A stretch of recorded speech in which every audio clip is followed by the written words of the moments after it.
Oh, yeah. See, we plan ahead. That way we don't do anything right now. Earl, explain it to me. Today is There you Mel go. Brooks' 99th birthday, and he is Right doing on. very It's good well. to be the king. Yes. Fantastic. Still looks sharp as a whistle and sounds sharp as a Oh, as a he goddamn knife. is. If we only could be as sharp as he is at 99, it's Hell, I I'm make not as 99. sharp as he is, and I'm only 49. yeah. He is an amazing. It's just how do you guys remember the documentary that Carl Reiner put out? If my name's not in the obituaries, then I have breakfast. Between him and Mel Brooks, and they had lunch every day, and then you add in Norman Lear, Mm-hmm. Yeah. and then we get to these legends of film and television and writing and having the ability to put together the words the way that those men did is just phenomenal. To live to 99 years old, to have these amazing stories, and to have the wherewithal to give us the literature, the storytelling that Mel Brooks has. He is one of my favorite people on the planet for sure. Yes. Seriously. Yes. I would say he's out of the all the people living at this point right now, probably given the most culturally to our society. Yes. Absolutely. Easily, he's probably the most culturally relevant person in our lifetime, maybe the last century, because it was like there are very few people that everyone fucking embraces. Like hardly anyone says I don't like them. Like Mel Brooks, of course, is one of them. Mhm. Al Yankovic is another one of those Yep. people. Like there are just people that are just generally respected broadly around the world. And Mel is one of those people. Like how I don't think there's anyone that has the stories that he has, whether they be happy or sad or funny. Mel has them. He has some of the most tragic stories you could ever think of. And he'll have stories that'll make you laugh and cry at the same time, both out of laughter and out of tragedy, like sorrow, because of his experiences in World War II and shit like that. Mm-hmm. Mhm. And So, everybody, if you haven't already, you need to pick up It's All About Me. That's Yes. it's Mel's autobiography. If you That's like audiobooks, he narrates He it. narrates it. Yeah. And it's And all so real when he's telling you the story. yes. Yeah. And I had the thrill of sitting at his feet and listening to him tell his stories last July. I went to LA and sat in the front row and listened to him tell his stories. And he was making eye contact with me for 90 minutes. There was nobody else in the room. I don't care how many seats you tell me are in that room. He was making eye contact with me, telling me these stories, and just that moment where my grandfather's no longer with us, but I feel like he's that grandfather figure to so many of us, making so many of those amazing stories happen. And the idea of Spaceballs 2 on the horizon, where Yes. we're going to get even more of that ridiculous story in our lives, is phenomenal. I just hope they have fixed the makeup so he doesn't have another allergic reaction to the being yogurt. Yeah, we can CGI. yeah, We yeah. can CGI some makeup. I'll Yeah, forgive just put a AI. couple dots on him, he'll be all right. Yeah. Yeah. But I mean, the man is just brilliant. Doesn't even begin to describe Mel Brooks or his contributions to just entertainment. I mean, Broadway, just taking all of those stories and putting them into Broadway form and being successful with those. Just 1974. Can we talk about 1974? The 12 months where we got both Blazing Saddles and Young Frankenstein. I don't know how he did it. I don't know how anybody puts together That's crazy two for of them. the most culturally relevant films in a 12-month span. So what I recommend then is getting the original DVD and listening to the audio commentary, because he talks about like half of the stories about Blazing Saddles is them also writing the script for Young Frankenstein. I recommend the coffee table book, Young Frankenstein. Ooh. This is a very deep conversation into all of the time and the love. They loved each other on this set in a way that so many films don't get to. Like at the end of the story, Gene is just crying because he doesn't want to stop. He wants to refilm something, anything, so that they can stay together because they just had so much fun making that film. I wish they could have. I wish Gene would have been in more of his films. I understand why he wasn't, but I truly wished he would have been in more of the films like Dom DeLuise was. Like if Dom DeLuise was in the movie, you knew it was going to be a perfect Mel Brooks movie. Yes. And the same with Gene Wilder. Like if they're there, it's going to be a doozy. It's a 5-star laugh. If they're not, it's Dracula. It's hit or miss. You either love it or you hate it. You know, I think that one is the only Mel Brooks movie I actively dislike.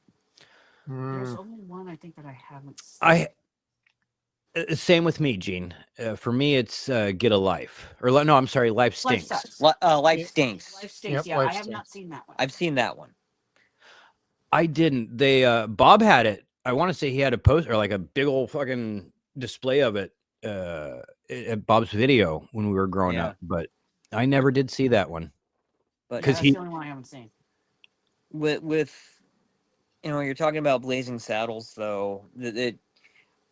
This is kind of like a multifold thing for me because A, I love the movie, and B, it, like, going back to my radio career, the program director who hired me for my very first pro radio job was a woman named Lori Roberts, and she passed a few years ago, but in her office she had a framed original movie poster of Blazing Saddles because that was her all-time favorite movie. Wow. So whenever I had to go into her office to talk to her about something, Mel Brooks was there. Nice. Oh, excuse me while you whip it out. Ah! I only saw that movie for the first time last year with my wife. It's been in the collection for forever. Oh, wow. But I told Amy, I haven't seen it. And she's like, well, let's watch it. So we watched it. It was a blast. Utterly perfect. The best anti-racist story ever written. Oh, yeah. Like, here's the mirror. Look at your foolish thinking about racism. You idiots. Look at what you're doing. Look at look how stupid you are. And making that into just the joy of that togetherness of that community. Brilliant. Because who wouldn't want to be or have a friend like if you were Bart and the kid, the Cisco Kid? Like, who wouldn't want a buddy set like that? The perfect buddy comedy. And how different would that have been if it was Richard Pryor? It would have been a completely different story. Yeah. It would.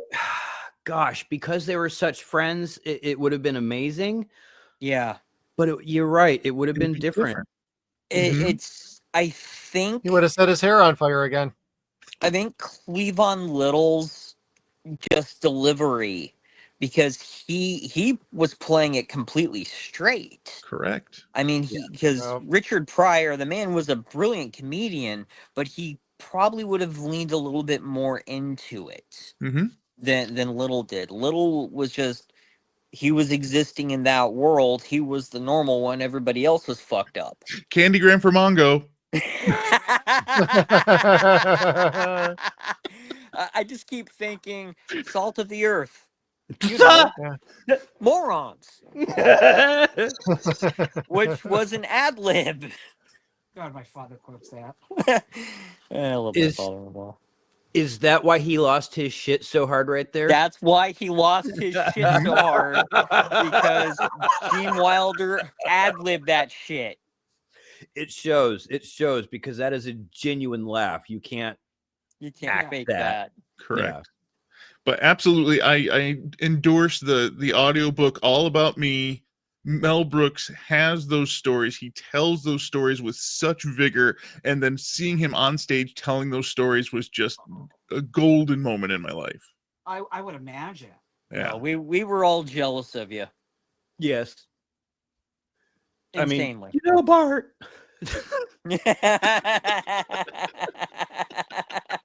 You know, Bart, I've been thinking.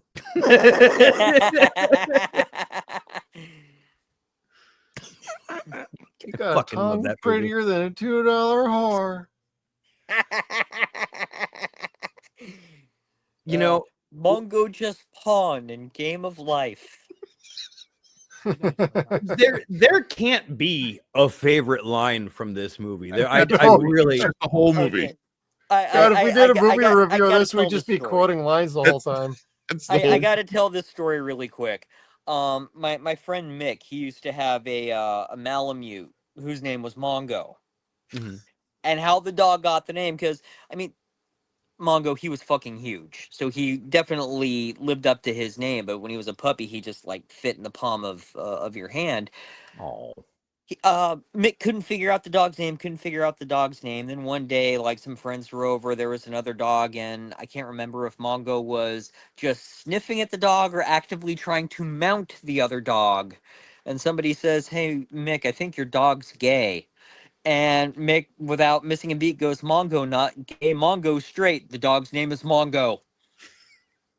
God damn. So Dog's name is Mongo.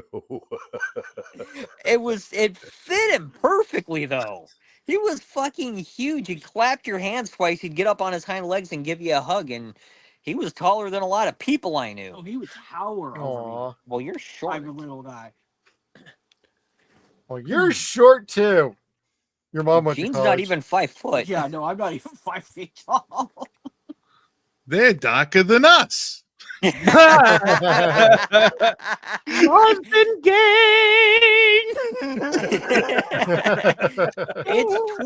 It's twoo.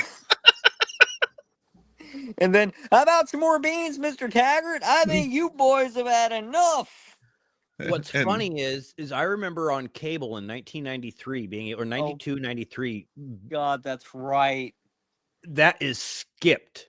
Mhm. That Yep. scene is Yeah. skipped altogether because all those farts were too dirty to put on television.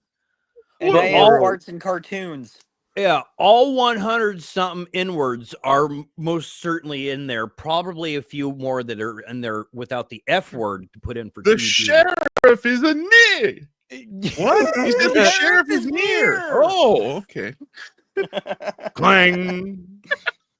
No, God darn, I said the sheriff is in a clang.